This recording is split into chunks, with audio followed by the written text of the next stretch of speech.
una película, un documental, un trabajo que se viene y tiene que ver, es de la misma, para que tengas una idea, ¿te acordás de cada 30 horas? Sí. El docu que hablaba de los exactamente. femicidios. Y ahora es cada menos horas. Viste que de año a año lamentablemente los índices de femicidios se van modificando y según diferentes organizaciones no gubernamentales se habla de 23, de 25, 28, pero efectivamente el 30 ya queda atrás. Bueno, está ahora presentando un nuevo trabajo que tiene que ver con abuso en niños y en adolescentes y está aquí en Club IP. Exactamente, vamos a hablar de este tema que, a ver, también hubo un aumento de casos en cuarentena. Totalmente. No sé cuál es el porcentaje, se lo vamos a preguntar a Alejandra Perdomo en un rato nomás. Dale, en la primera pausa en Club IP hasta las 4 estamos en vivo, ¿eh? Exactamente, quédense, vamos a una pequeña pausa, chiquitita. Bueno, seguimos en Club IP y tal como te adelantamos, hablemos de arte, hablemos de compromiso, temas sociales, todo en uno. Sí, Alejandra Perdomo está comprometida con todos los temas sociales y por eso dentro de poco va a sacar lo que se va a llamar La Reparación. Exactamente. Este documental abocado a los abusos en infancia. En infancias, en adolescencia, es un tema que es recurrente y que lo mencionábamos fuera de cámara. Todas las violencias aumentaron en este año de pandemia, ¿no? Porque los abusos intrafamiliares son muy difíciles de denunciar. Imagínate estar encerrada con tu agresor. ¿Cómo haces para denunciarlo? Un 20% aumentaron las violencias intrafamiliares y los abusos sexuales a la línea número 137. Un 20% aumentaron en esta cuarentena. Claro, la sensación de encierro ha provocado, el encierro, mejor dicho, ha provocado este aumento. Alejandra Perdomo está con nosotros. Un placer tenerte aquí en Club IP. Bienvenida. No, muchísimas gracias a ustedes la invitación a hablar de este tema que es muy difícil de abordar. Sí. Eso lo comentábamos. Lo estábamos hablando antes del programa. Es muy difícil de abordar y hay mucha gente, o sea, la sociedad a veces no quiere escuchar porque parece que como si se lo ocultara, dejara de suceder. Y no es así, ¿no? Siempre decimos que en todo caso de violencia, el silencio solamente beneficia al agresor. Claro. Y sobre todo acá que hablamos, las víctimas son niños, adolescentes, y me trato de imaginar esa escena, ¿no? Que sea un familiar el que abuse, que sea alguien de la casa, a quien acudir siendo un niño. Claro, porque aparte es lo que yo estuve viendo a lo largo de la investigación y en el rodaje hablando con las profesionales y con las víctimas. Hay como... Está naturalizado que los niños, o sea, una de las estrategias que usan los adultos, ¿no?, en la defensa, es que los niños mienten. Inventan. Claro. ¿No? Inventan, fabulan. Qué fuerte eso. Qué fuerte. No, es como que se desestima la palabra del niño o la niña. Bueno, en cuarentena, ¿te acordás que salió no me acuerdo el color del pañuelo, pero era Yo sí te creo? Que era justamente rojo. El rojo era, ¿no? El Yo sí te creo justamente era esto, escuchar a la víctima. Si alguien está diciendo, en casa me pegan, o algún familiar está abusando, hay que primero prestar atención, no desestimar de, ay, es un niño, tu papá no te va a hacer nada. Aparte una niña, un niño pequeño, no va a inventar situaciones de intimidad y... O sea, no las puede inventar porque relatos, no las conoce. Relatos que desconocidos para un niño. Que desconoce, ¿no? Bueno, vos mencionabas también la película anterior, Cada 30 horas, y yo me acerco al abuso en las infancias y en la adolescencia, porque hablando con las víctimas, porque nosotros tuvimos una modalidad más allá del cine que ir proyectando las películas en diferentes escenarios y con mesas de debate con las protagonistas. Entonces, a lo largo de la charla, las víctimas se acercaban a contarnos sus historias personales, sus historias de vida, sus experiencias con la violencia, y me fui dando cuenta que la mayoría nos contaba, las mujeres vulneradas, que en su infancia habían sido víctimas de abuso. Entonces, cuando uno juzga a la víctima que dice, ay, pero ¿por qué no denunció antes? ¿Por qué se queda? ¿Por qué se queda? A veces sucede que son personas que están, o sea, que sus vínculos son a través de la violencia. Un niño, una niña que su papá, su abuelo, su tío, alguien del entorno familiar más cercano que dice quererlo o quererla y que por eso actúa de esa manera, Claro, inconscientemente vas generando Conscientemente, eso, ¿no? o sea, ¿cómo hace para salir de eso? Y del temor y de la vergüenza después cuando va asimilando, porque en algún lugar esas niñas o esos niños se dan cuenta de que algo no está bien. Pero hay que trabajarlo. Hay que trabajarlo y hay que hablarlo en la sociedad, hay que hablarlo en las escuelas. Es muy importante. Bueno, me parece eso muy la interesante. implementación de la ESI. Me parece muy importante lo que está diciendo Alejandra, porque de verdad lo estábamos hablando antes del programa con Lourdes, lo difícil que es encarar estos temas, que es hablar estos temas.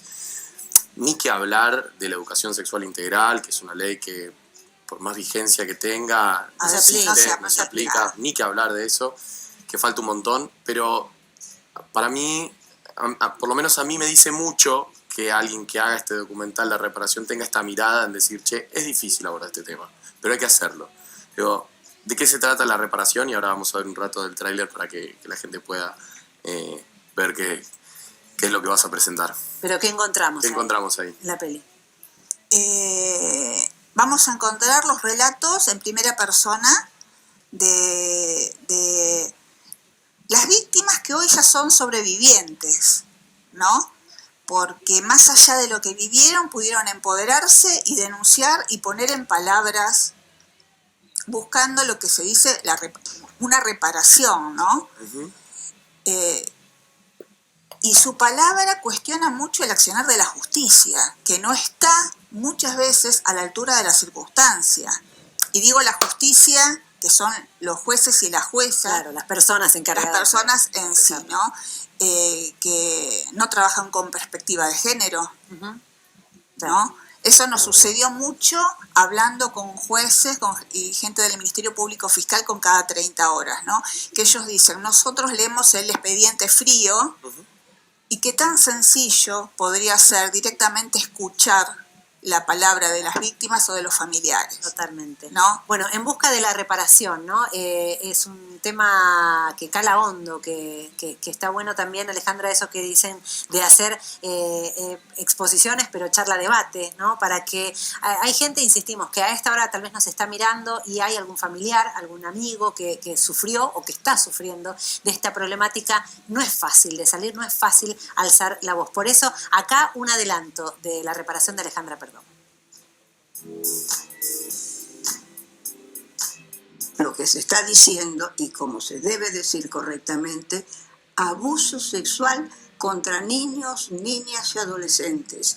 Hiroshima en el alma, mi explosión atómica muy personal. Jamás olvidaré las imágenes legadas por algún documental de infancia sobre la atrocidad que le rompió el alma a Japón y que desde algún ángulo inexplicable resonaban con el estado de mi corazón de entonces. Y nunca me llamaron a declarar, nunca nada. Y fue con ese momento cuando le hice una carta al fiscal diciendo por qué todo lo que me pasó, ya que no le daban lugar a mi testimonio, capaz que lo leían y me iban a escuchar. Tuvimos que llegar a exponernos a tanto yo como mi familia masivamente como para que se pueda llegar al objetivo que la justicia lo tuvo que haber cumplido en un primer momento, luego de la sentencia firme. La prueba del abuso del sexo con los niños está en la víctima y en el familiar, en el adulto, que por ahí en su momento, no por negación o por la confianza o por lo emocional, no lo puede divisar, no lo puede discernir, no lo puede creer.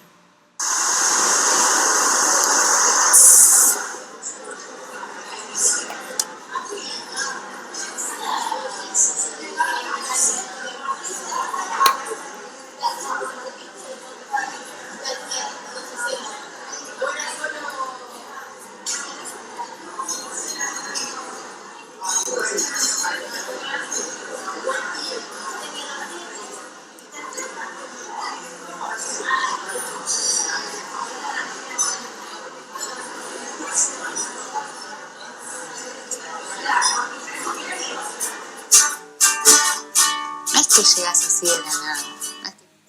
Bueno, estábamos viendo un poco, ¿no? Del tráiler, de lo que va a ver la gente acerca de la reparación.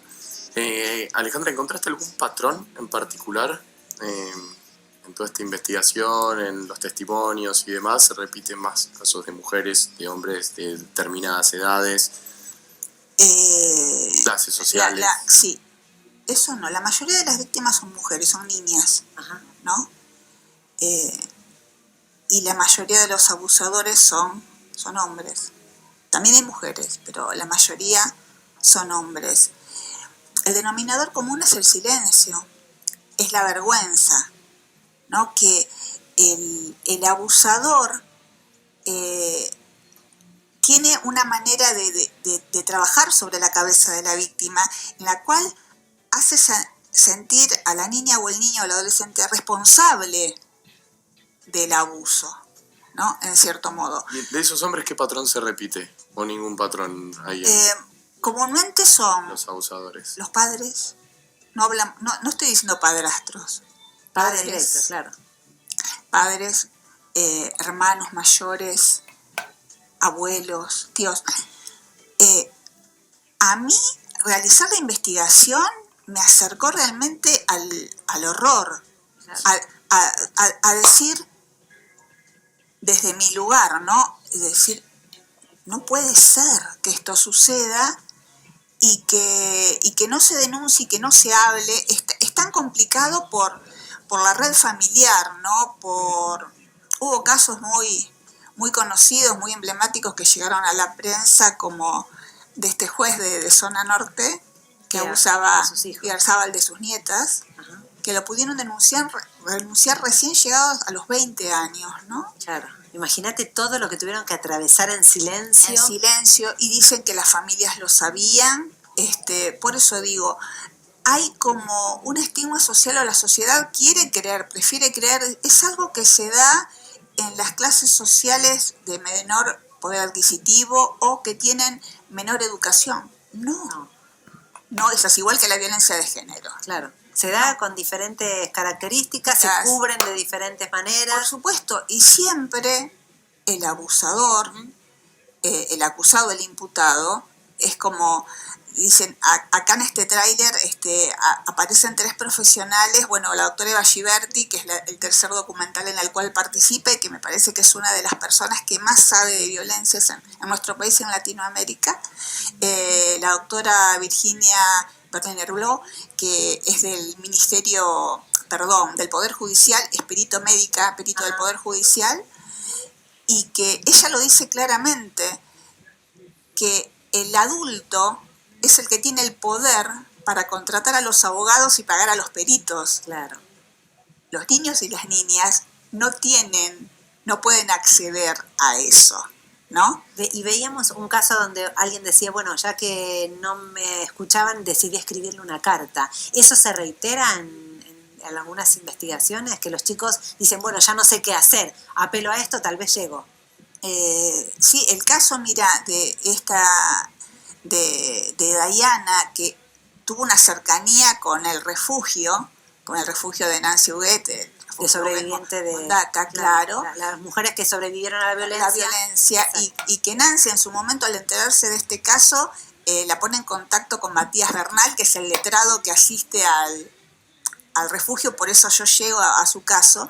Y esta nena publicó una carta que después, escribió una carta que creo que fue publicada en el Página 12, y de esa manera toma notoriedad.